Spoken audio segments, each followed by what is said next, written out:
Welcome into the podcast. I'm Brett. I'm Dorian. And this is our Thursday Throwback Empire Strikes Back edition, episode 5. I like this one. This is a good one. It's a goodie. Yeah. So let's talk about some stuff. So for those of you who haven't listened to our A New Hope Throwback Thursday, that was last week. We are going episode 4, 5, 1, 2, 3, 6, 7, 8, 9. So if you're following along, that's how we're doing it. Basically, just we're going with this new type of way to watch Star Wars, or at least like a specific order. So yeah, just a little different basically than your normal way of watching 1 through 9. Yeah. Starting with the originals. So, and then kind of going into Vader's story because we get the reveal in Empire. Yeah. That he is Luke's father. He is Anakin Skywalker. Yeah. And so we're going back to next week where we'll be in The Phantom Menace. So let's talk about our first times each. So first time watching this movie. So I was roughly probably about 6 or 7 when I first watched this movie. And I remember seeing it in theaters because they did like a re-release in theaters for the special editions like back back when. I think I do remember that actually. Yeah.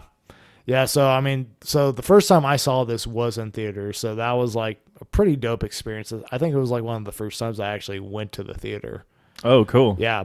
But basically, like the first movie, I mean, I was both amazed and terrified just because, like, you started off with the Wampa just like dying. Well, clubbing Luke Skywalker out of nowhere, getting his arm cut off, and then you also get a tauntaun ripped open and getting Luke Skywalker shoved into it. I was like, what the heck is going on? Okay, this is getting really metal, like really quick here, Yeah, so but I remember liking this movie overall. But I didn't like it as much as the first one just because the good guys did not win at the end of this movie. Yeah, I get that. I think for me, I marathon these growing up like all the time. I don't remember the first time watching it. Like I said last week when I was sick, these were like my go-to. I would just watch back to back to back basically. Right. I hated that Luke lost and that Han got frozen in carbonite. Yeah. I just didn't understand it. I thought Han was dead. Basically. Yeah, I mean... Even though Lando goes, he's alive. Yeah, exactly. It's like, what? Yeah. So, yeah, and Luke did not listen in this movie at all to anyone. No, he did not, no. So, but yeah, I remember loving the movie. Even still, I thought the part where they're on the asteroid, when Han and Leia are in the Millennium Falcon, and that monster is there, I was so afraid of that. I was so afraid. But yeah, other than that, I thought it was awesome.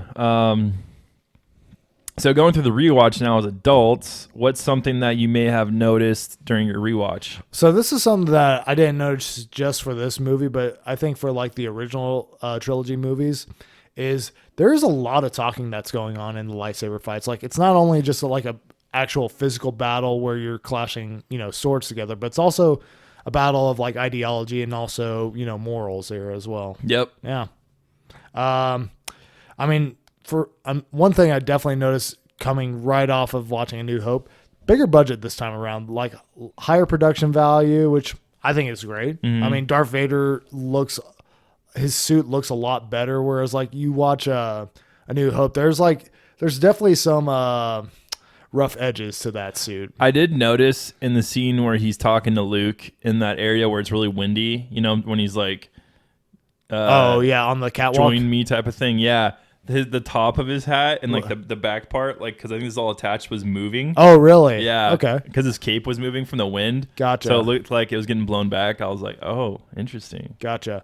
One thing that I noticed in retrospect from after watching like Last Jedi and Rise of Skywalker is Obi-Wan basically says that he cannot interfere in Luke's fight with Vader. Yeah. Which I'm like, okay, so apparently Rian Johnson and J.J. Abrams were not paying attention to that part here. No. So Yeah, but I mean, the Force Ghosts don't necessarily interfere with the fights. right. But I mean, they can interact with like physical Oh objects in yeah, the real when world. So Yoda I mean, calls down that lightning. right. I'm pretty sure Luke would have really appreciated a lightning bolt coming Oh yeah, to save his butt in that Vader fight, like at any point during that movie here. for sure. Yeah. So, and I've also, picked up, there's a lot of hints and like a little bit of foreshadowing on like, Vader being Luke's father that I feel like, just you really don't like pick up on as a kid. Like what kind of things? So one of the things is when Yoda is still doing his shtick, pretending to be just this goofy old homeless guy type, persona. When he starts to break his character, he says like much anger in him, like his father here and stuff like that. Yeah. And it's like, and so far you've just been led to believe that Luke's dad was just a good guy. He was a good Jedi noble, and he was just killed by this bad man here, That's true. And then, you kind of find out that, okay, there might be a little bit more to it than that. And then you find out why that is. But, Obi-Wan basically lying about who instructed him. Yep. Because No Qui-Gon reference. I mean, which the thing is like probably just embarrassed that he was Qui-Gon's master because we have discussed. You mean Qui-Gon was his master? Right. Yeah. Because we have discussed earlier on, and we'll probably discuss it next week when we go over Phantom Menace. But Qui-Gon's kind of the worst Jedi out there for the most part. Yep. I mean, we'll go in more detail next week. And then Cloud City is basically like a libertarian's paradise here, like small enough that way it doesn't get like any type of like big mining regulation companies cracking down on it. The Empire doesn't crack down on it. At least like that's what Lando is saying. Yeah, they're like, small enough to kind of like just fly under the radar. Exactly. Yeah. Yeah, so they kind of govern themselves almost. Pretty much. Yeah. Yeah, I thought that was pretty cool. One thing for me that I noticed, these movies are so quiet. So what exactly do you mean by that? Like they don't have movie scores heavily throughout the movie like other movies. Yeah, no, there are definitely some moments that are like that. Well, even like no, not moments, like huge chunks. Yeah. Like I think like for the majority of the lightsaber fight. Yeah, it's completely quiet. Yeah, save for like maybe like one or two moments or something. Yeah, I don't know if it was just like the time where movies just weren't as scored as they are now. Like think of a Marvel movie. Oh yeah, if there's not music in it, something's off. Yeah, exactly. Like even like for like dialogue scenes or something like totally. that. Yep. So yeah, and it was just like it wasn't just like there wasn't even any dialogue in some scenes. It was just quiet. Yeah. And so I thought that was really interesting. Yeah. For me, it was like, okay, less talk. We need some more fighting. Mm-hmm. Beginning of movie, like talking. I think you talk about this later, but I just had it in here. Sure. Yeah. Of, but literally the beginning of the movie is just to talk about Mark Hamill's accident, like his where he got to get stitches in his face. Yeah. Well, I mean, essentially, his face, like his face kind of got morphed and changed a little bit from the car accident. So this was kind of their way of like saying, okay, this is why in the movie he looks different than he did in A New Hope. Same actor, yeah. Yeah, same actor. I think when I was little, I thought it was a different person, a different actor. Well, no, he looks different here, It's hard to explain, but I mean, yeah, he definitely looks different. Facial features are kind of, off from how you remember him in New Hope. The other thing I had was Boba Fett is barely in it. Yeah, exactly. And I don't understand why people think he's awesome. I think just because, like, I think people just gravitated to him just because he looks cool. And then at that point, like, the snowball effect kind of kept on rolling to where, like, the expanded universe, the books, True, all that stuff kind of fleshed him out and made him, cool, like the cool person that people, like, actually want him to be or they envision him to be in his spare time. Yeah, I was just kind of hitting on some things you already kind of hit on, but yeah, filming's upgraded. It looked clearer, crisper, better all around. Yeah, production wise, more Star Wars looking monsters and beings, meaning like different creatures. Like right, yeah. I can't remember the species from Mandalorian that Oh gosh, I'm even The ones that they ride, or no. The guy who has those. oh yeah, I forget. They're in this movie. Yeah, no, they're like the junk. The junk people, the yeah, junkyard peeps. Yeah. Exactly. Yeah. So I thought that was interesting. Yeah. Lando isn't as big a douche as I remember. Really. Yeah. I like the way I interpreted it this time around was he was just trying to protect his own people because he is the leader. Yeah, I guess that is something I didn't really consider on that front here. But he does literally like take off and kind of abandon them, like. Well, at that point. he does issued evacuate evacuation. it, Yeah. Luke is stupid for thinking he could help his friends in any way, shape, or form. You got a Force Ghost and a Jedi Master telling you, hey, this is a bad idea. This is a horrible idea. You have not finished your training. You're going to lose. Yeah. And lo and behold, he does. Yep. Lightsaber battle was an upgrade from A New Hope and better than I remember, to be honest. No, I think it wasn't great. It's not episode 3 level, but it's not supposed to be either. No, I mean, exactly. But yeah, I mean, no, I definitely think that out of like all of the original trilogy lightsaber fights, this one is probably the best. I like the flip he does. Oh, absolutely. Yeah. Or like when he jumps out of the carbonite thing. Exactly. He's like climbing around. Yeah, like freaking Tarzan. Yeah. Yeah. So let's take a look at how this movie differs from the previous ones.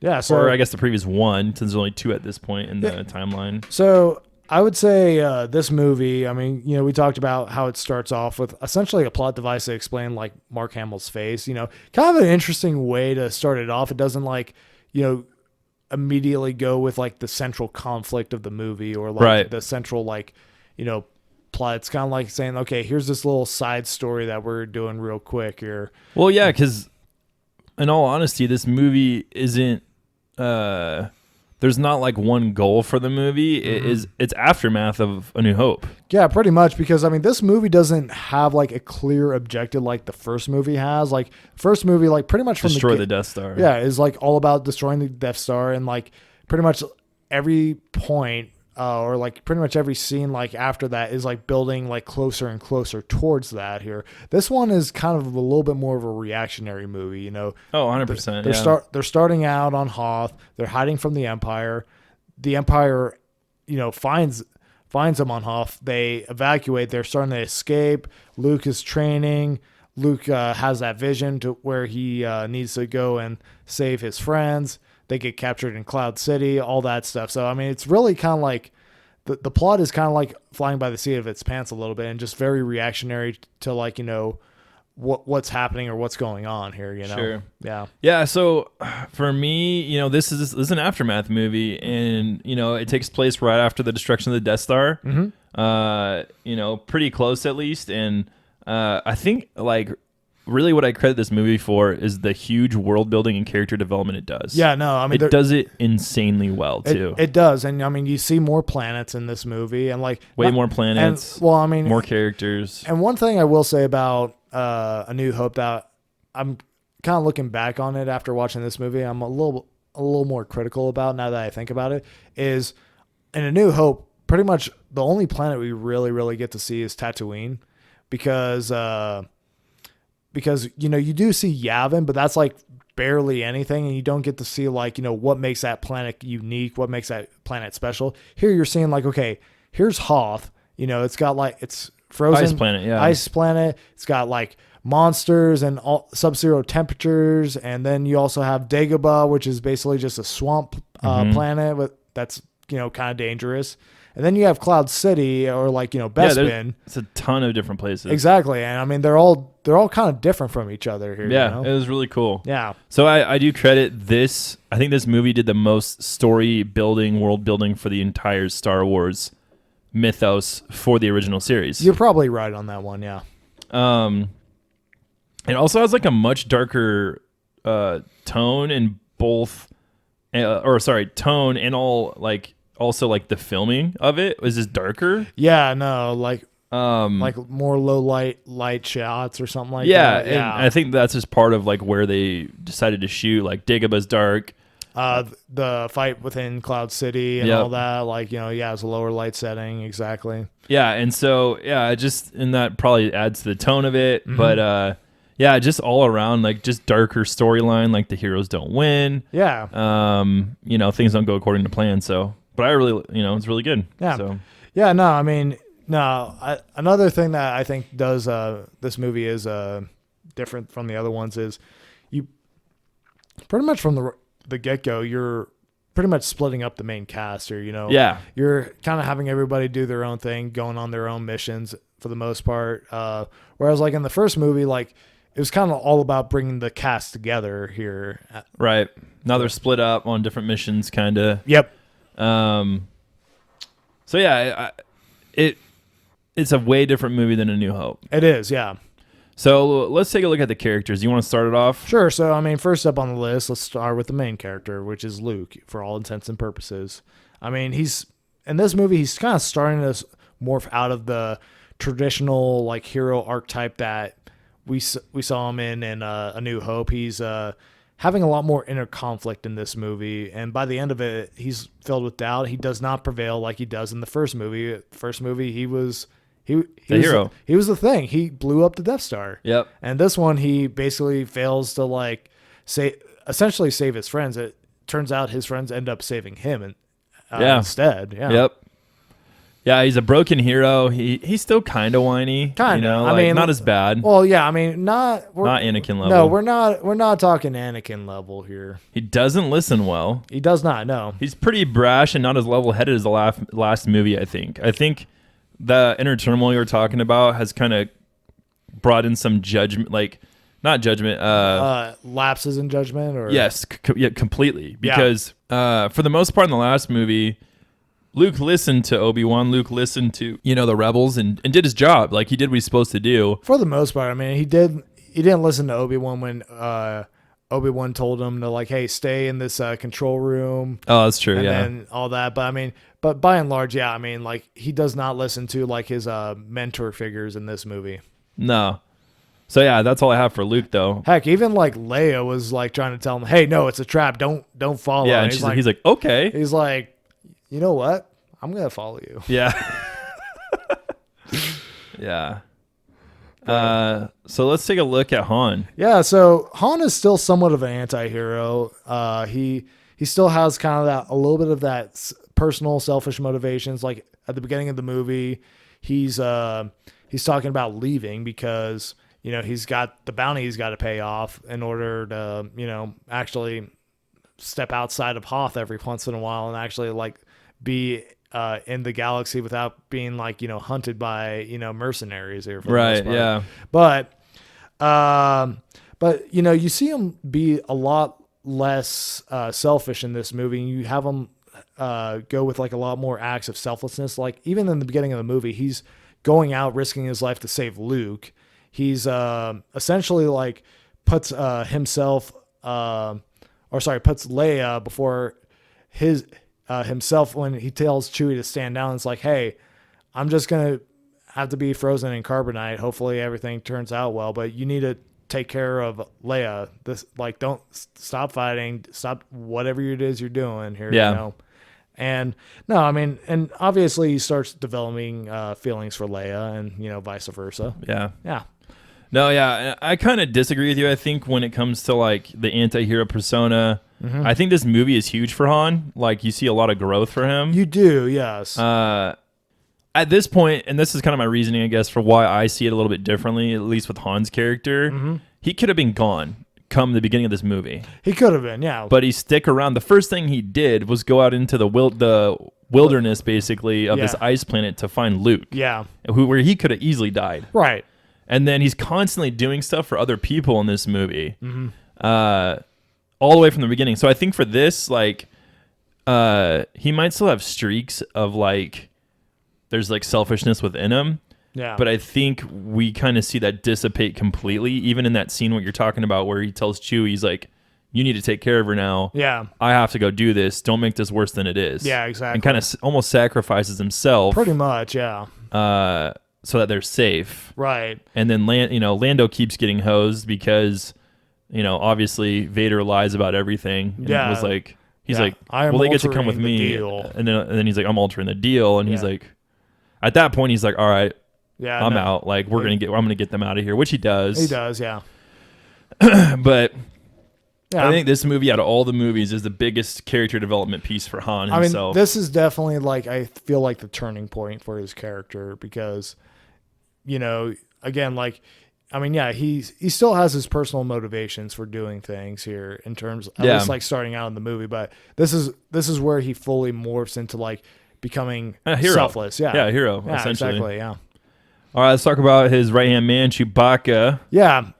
One thing I did notice in this movie on this rewatch, he is terrible. He's a terrible repairman. Yeah, he's not great. No, I mean, like, Han's the one usually fixing stuff, and he's like handing him stuff. Well, yeah, and like pretty much like the first couple of scenes of this movie when they're trying to repair the Millennium Falcon for to take off, he's like berating Chewie. He's like, "Why'd you put this out here? You need to put it over here." And then like, and I mean, even like going further, like C-3PO. Yeah, when he's repairing him. Yeah, he puts him on backwards here. Yeah. Yep. He's just all around. He's more comedy relief in this movie. Yeah, no, he is. Like comic relief at its finest. But no, and Chewbacca's role isn't gigantic in this movie either. He's around more for sure. No, I mean, that's the thing is like, I don't know, like other than like maybe Solo, I don't feel like Chewbacca really has like that significant of a role. No, per se. not really. Yeah, I mean, he's just kind of there and just like helping out. All right, yeah. Who else we got? Well, we got Leia.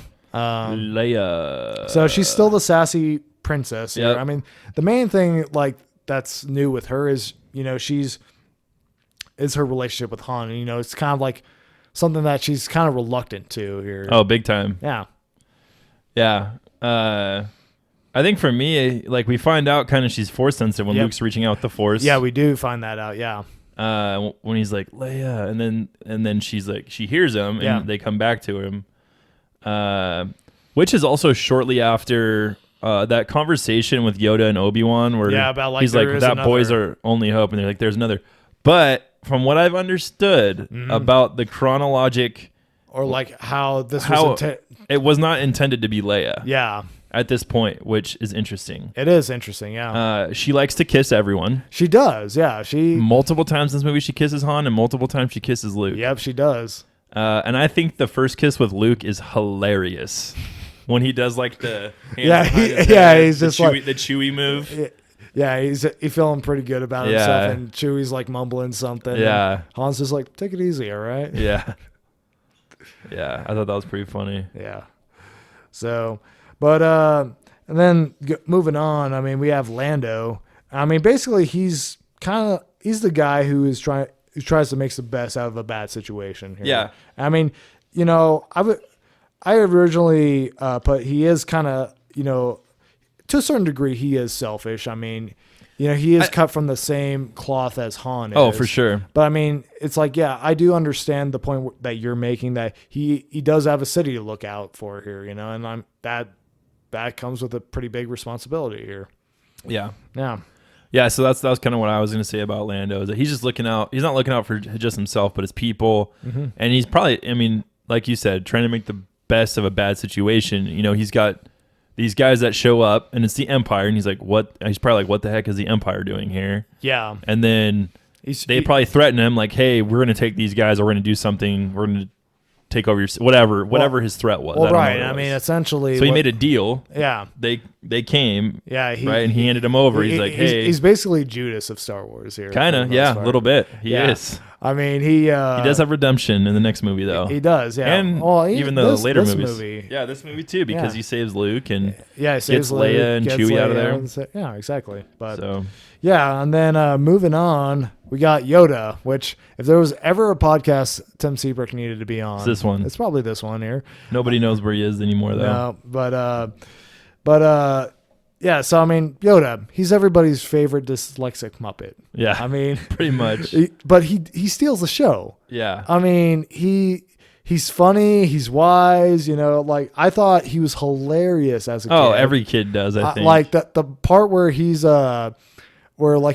taking Luke's flashlight, and R2's trying to steal it back, and he's like hitting him with his stick. Yeah, like, I remember like that was like probably my favorite part of the movie as a kid. Like, Yeah. I thought that was absolutely hilarious. But Oh yeah, that's great. no, I mean, he presents himself as like this crazy old homeless guy here Yeah. for the most part, just kind of spouting off nonsense, just like, you know, wanting to get into your stuff and seeing like if you got any spare change type of thing here, you know. Just testing you out, seeing who you are, what you're about. Exactly. Before that big reveal. It's kind of, I feel like this is kind of reminiscent of like a Kung Fu Master trope where they'll kind of pretend to be like, you know, just this average Joe or something like that. And then they turn out like, hey, just kidding. I was a secret master all along here.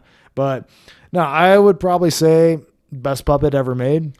Yeah. I mean, just given like, if you look at like, let's say like the Muppet movies that came out in the 90s here, you don't have any puppets that are nearly that expressive or that like, you know, reactionary. Like you're seeing him, like his eyes get big when he's falling off of Luke's foot from him doing the handstand and all that. Yeah. Yeah. Totally.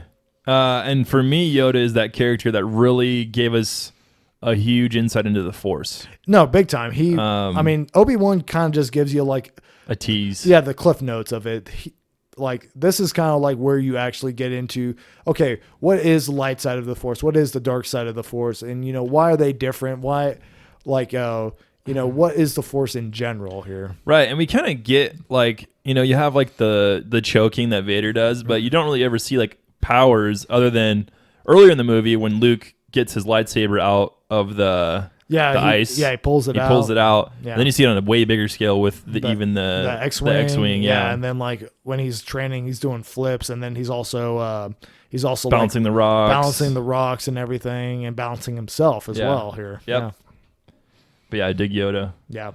And then next guy up on our list, Vader.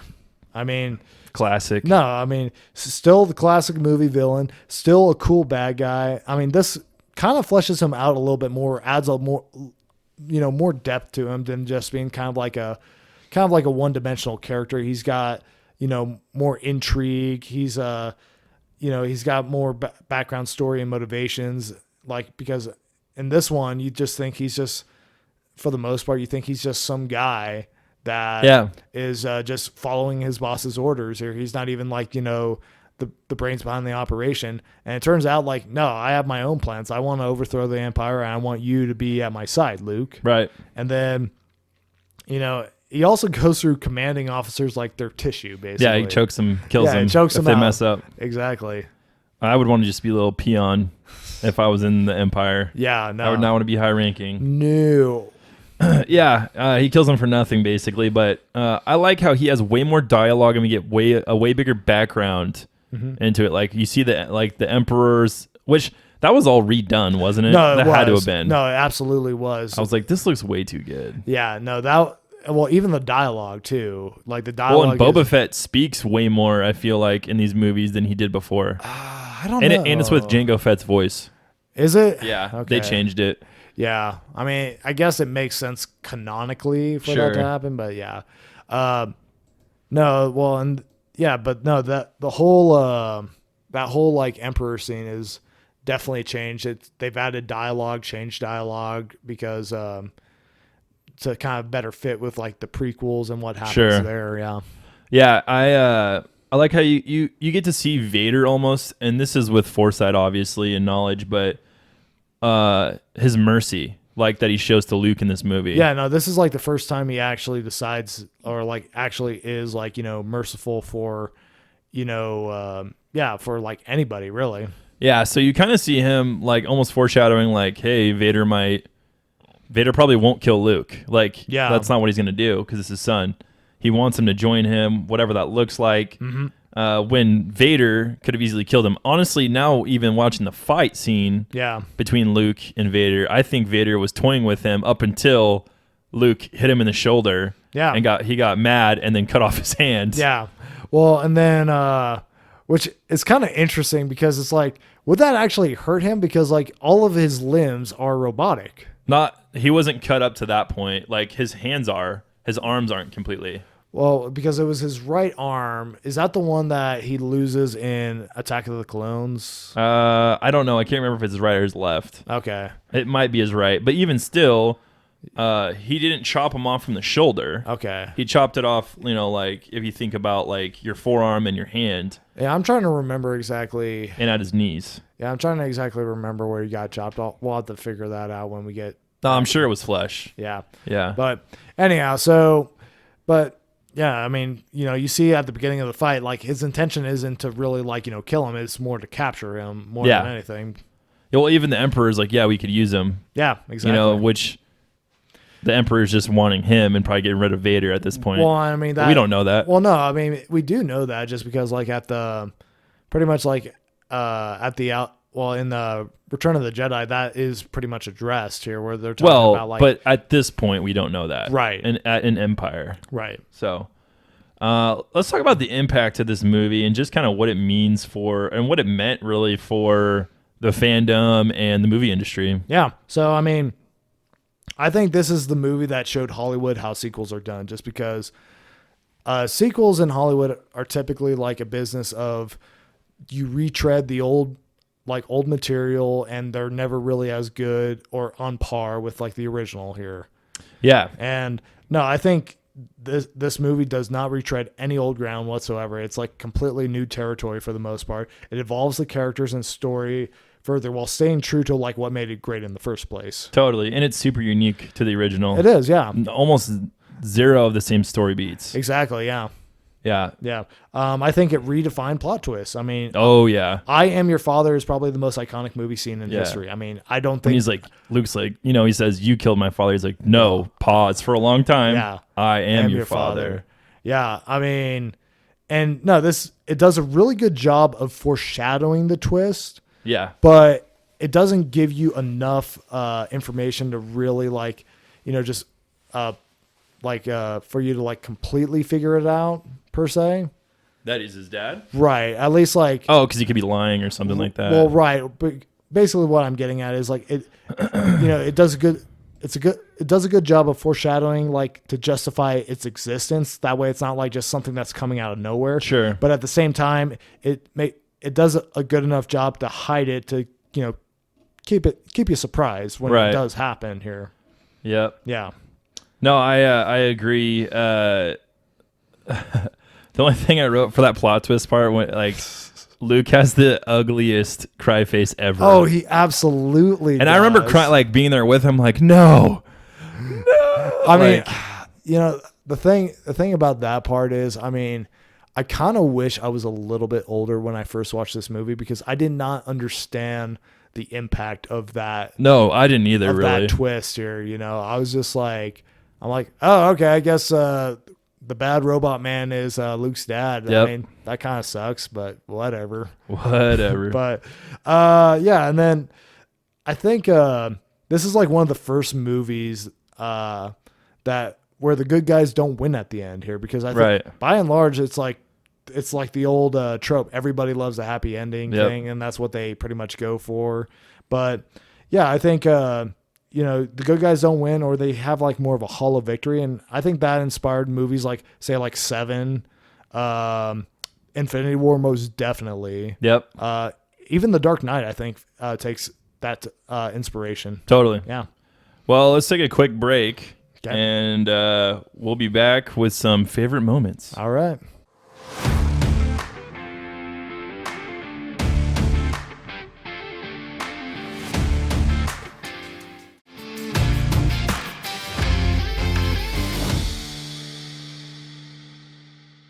We're back. We're back. All right. Favorite moments. Ready, go. Battle of Hoth. Okay, yes. Luke gets to be a baller in this he does. battle. I mean, let's face it. You got one guy going up to AT-AT. Yep. Shooting a Batman grapple hook gun. Using his lightsaber to cut open a little panel and throw a grenade in there and just blow it up like... Oh, that's so dope. Yeah. And one thing I was thinking about watching that scene that I don't get is like, how do people have such a problem with like the Death Star being able to be blown up, but like this AT-AT literally got taken down like without any trouble. Yeah, by one grenade here. I mean, maybe the Empire just has really bad engineers or something like that. Well, They did, remember? We got that in yeah. Rogue One. They did, yeah. So and not a bad engineer, a great engineer, but one that built that on purpose. Yeah, had a flaw to it, but no, this I mean, the Walker takedowns are great. You know, you got the snow speeders, you know, all that good stuff. You also have like I would say this is probably like the only battle in the original trilogy that feels very World War I, World War II. Like, you know, you got a little bit trench of like, warfare. Yeah, trench warfare. You kind of got a little bit of like a Battle of Normandy vibes, kind of, you know, with the walkers essentially being like the ships that stormed the beaches and stuff. Yeah. Totally. That's exactly what it feels like. Yeah. I mean, the lightsaber duel in this movie, like I said, I think it's probably the most iconic duel in the series. I would say it's probably this or the last fight with Vader. Luke and Vader fighting. You think so? I do, just because people and we can't forget the prequels. Like, there's some really memorable lightsaber fights, but as far as this original trilogy, I would say this is probably the most iconic. Because I mean, I feel like when you talk about, like, you know, lightsaber duels, I feel like the one that everybody remembers is this one here. I mean, and I'm not denying that at all. I'm just saying, like, I just remember Return of the Jedi fight being pretty iconic. Pretty close, yeah. Yeah.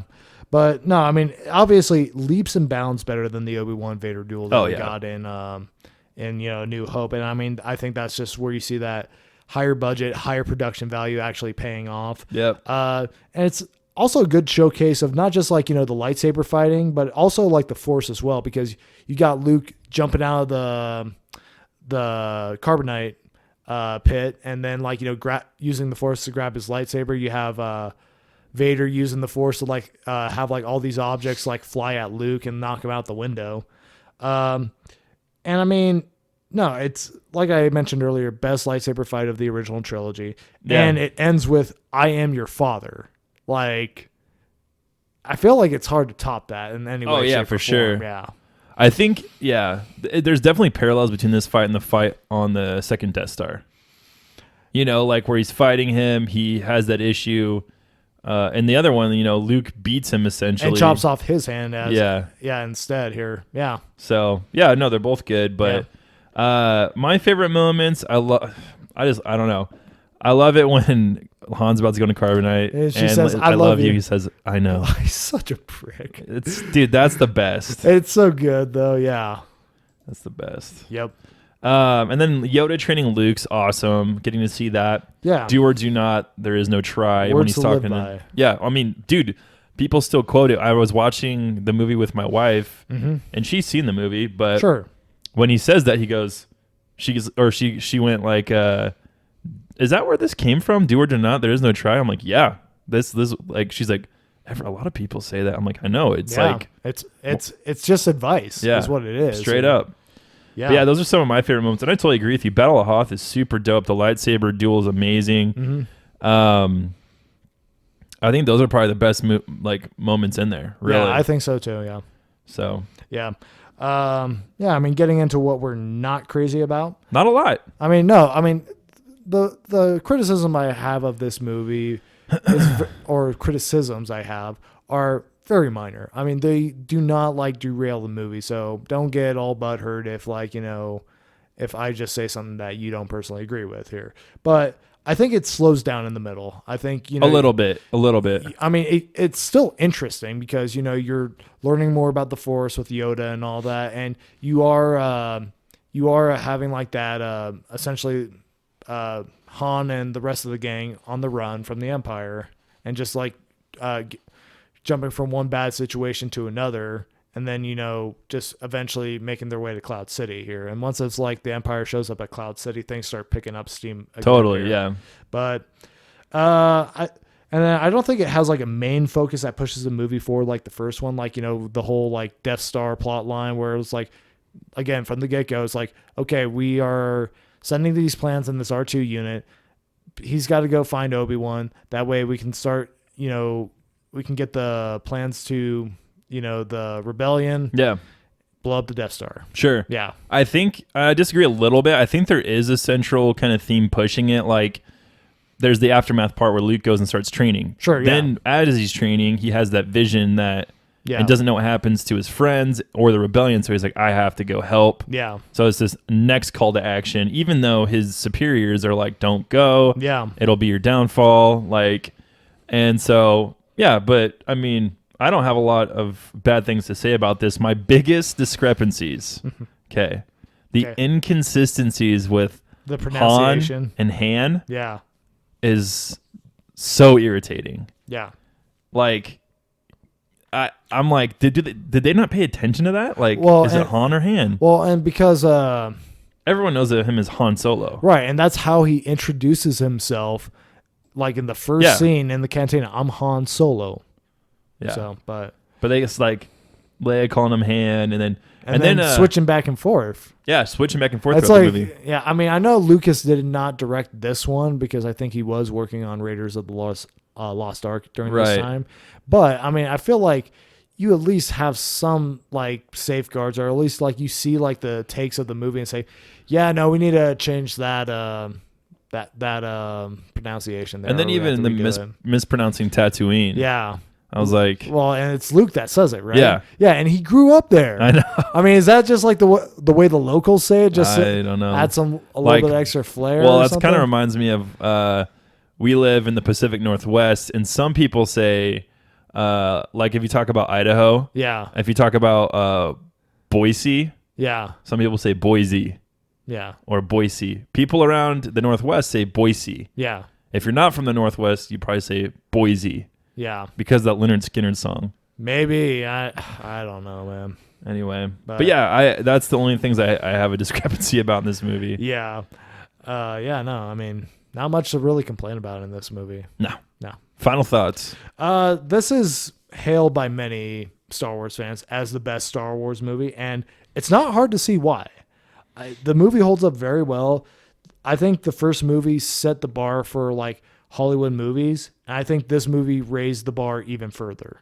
I personally would rank this as number 2 on my list. I mean, I just have a lot of nostalgia for the first one. I think the first one's pacing is a little bit better than this movie. Sure. But again, at this point, we're kind of splitting hairs on like, the quality of this movie. Of course.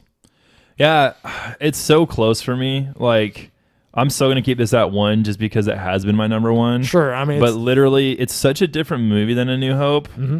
And I would say this does more for the story building. This does more for the world building. Yeah. That's why, and it has characters like Yoda. Mm-hmm.